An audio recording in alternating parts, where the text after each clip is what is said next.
Hi, today I have a message called Your New Normal, beginning with everything is correctable. So if I notice I'm upset about something, there must be an assumption in there that there's a perception that exists that is not correctable. But that's untrue.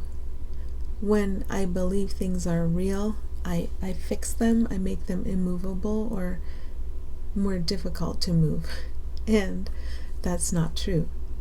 So keeping in mind how very flexible everything is, we try to get a sense of security and stability from the immovability of things because we try to hold things in place and we perceive that as stability.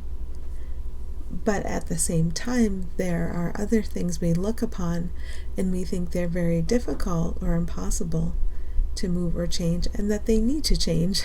And we don't know much of anything about that, but change can be a blessing here for all of us. And every incorrect perception is correctable. So when we're looking at anything, whether it seems to be an interpretation or an actual physical thing, we think it's a real thing that we're looking on. It doesn't matter which seems to be dominant, it's the sight or the reaction to the sight. They really happen at the same time. Is that what I want to say? They're linked. There's the physical sight and then there's a positive or negative reaction to the physical sight. Really, the physical sight is very flexible. Very flexible. And the ego doesn't know what it's supposed to be. What would serve all? Well, the ego has no idea, but the spirit does. And if we can get ourselves into that flexibility, that has nothing to do with the ego saying what it wants or doesn't want. We can get into that flexibility and that possibility for constant correction. When anything feels off, it's the perception that needs to be corrected. And there are a couple of ways of looking at this.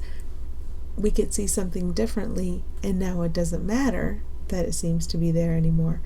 Or time and space could seem to alter and reflect back to us very directly an image that the Holy Spirit is using to represent safety, love, connection.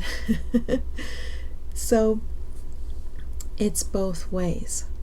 It's being aware of the peace that's always here, even when it seems that what is directly in front of that peace is disturbing to egos. There's that, but then there's also Holy Spirit using phenomenality to communicate, and the bodies are part of that phenomenality. So if the body is a communication for love, learning how to allow the body to be used as a communication device for love.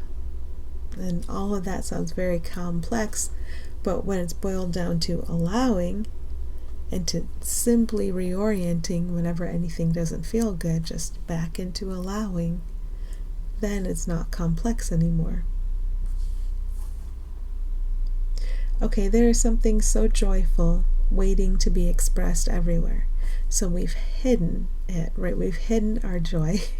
Anywhere we see something that looks awful or that looks especially attractive, we're hiding what's here and what's waiting to be expressed everywhere. So being aware of this, then we can become interested. What is actually here? And we find our willingness expand. I am willing to allow what's actually here, everywhere, in or behind everyone and everything I perceive, to be expressed. We can allow that. And that's an every moment thing. But when we don't feel good, we definitely need to be reoriented. Within everyone and everything, or behind everyone and everything, is the joy that is completely fulfilling. It's within us now. It is the reality of us. And we can allow it to be expressed. It's a very simple truth of all of us. And it doesn't require anything of anyone. It's a recognition and an allowing. Okay, the power of this joy is nothing to fear. So it seems that the Holy Spirit or Jesus takes us toward this joy, takes us by the hand, and leads us step by step, and is understanding when we pause and we think we're going toward our death. Because the separate self is not in this joy. The separate self is a mask that we've used to seem to operate within the limits of time and space. But it is not present or needed at all in joy. So if we're identified with this separate self, of course, as we're led step by step, steadily toward joy. If we're listening to ego thoughts about that, then we get the sense we're walking toward our death.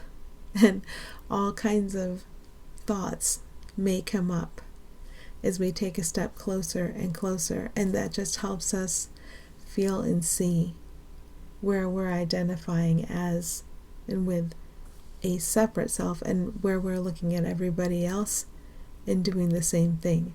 They're a separate self that has thus and such qualities, and here are the things that make me willing to have them around. Here are the things that make me able to tolerate them. And here are the things that make them unacceptable to me. And we have all these decisions we've made about all the different ones we're calling other. And so much judgment there. And in the religion of the ego, all of these fixed beliefs about the ones we call other and all these judgments that the ego provides, this would keep us safe. This would keep what we perceive as our separate self stable.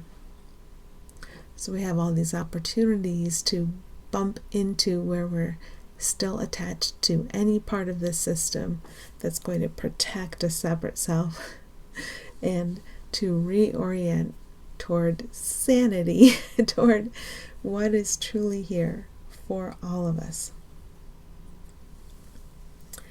First, you get shown the beauty within everyone and everything, and then your willingness to allow that beauty to come forth,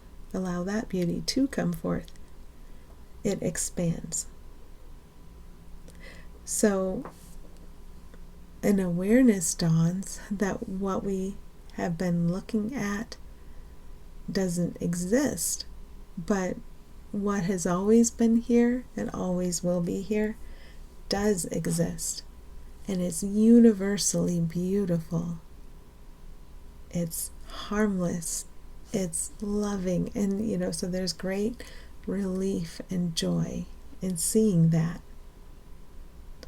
So that happens first. And then this could be the phase where maybe it still looks like chaos is operating on the surface, but we're learning how not to attach to any aspect of that and look at what's behind it and rejoice that it's still here and it's never been harmed or dinged or damaged in any way. It's still here. What's ours, what belongs to everyone, is still here. It's still perfect, and it's never gone anywhere. But then we have this surface of seeming chaos on top of it. Well, what is perfection going to do with this surface of chaos that we made? It basically turns it into a love letter. It makes it very clear and obvious that everyone is loved, everyone is safe, everyone is cared for, everyone is provided for, everyone is valued. And this is not about forcing moralistic ideals within groups, within families, within societies, in the world. It's not about working to effort toward ideals and to push back on what we perceive as potential damage coming from others. It's not about that. It's just about the willingness to allow what is actually here to blossom, to become obvious. And then everything comes naturally from there. Okay. Imagine allowing a beautiful experience into your day. Your willingness expands, so you allow another and another. And this is how your new normal seems to greet you from all around you. So instead of the expectation being, I must be wary, I must make sure I have a space of safety around me, I must beat back anything that would intrude or interfere with me, I must hold something stable for my separate self. Instead, we start to understand that we're safe and we're held and we're carried and we're shown the way, and we can trust in what is actually present here. It still might be behind the surface of fear we're projecting, but we're more aware of it than we ever were before. And now we see that the surface of fear we've been projecting, now I see that it is no barrier to me or anyone, because what is truly here can reach right through this barrier and assist all of us in whatever way we need assistance. It provides. So we don't have to pressure anyone or anything to provide. We don't have to try to squeeze resources. It just provides ideas, instruction, direction, and what it provides, it's very easy to follow it because it feels very obvious and very natural. I think, as A Course in Miracles says, the Holy Spirit does it through you. And there's something like it's like being carried down a quiet garden path in summer, something like that, What could be easier? It's done for you. It's done through you. So this is what we're approaching now, out of the struggle into the accepting and the allowing. And we don't know what the transformation looks like in particular. We don't have to know, and we don't have to make it up. We already made something up here. Insanity. And we experienced it. That's done. But what comes in to replace that, to remind us very powerfully and directly who and what and where we truly are, our separate selves have no hand in planning that. That's divine will. And we can just let divine will do its work. So it's not hard for us. The only challenging thing is sort of decoupling from the beliefs we're used to and the beliefs that seem to offer us safety, and learning to look toward what is truly here for everybody, what loves everyone, learning to look toward that very consistently. Okay. I know I've been saying wishing you well, but I think I'd rather say I will you well. Our will is shared and benign, and so we don't have to wish. Okay, thanks.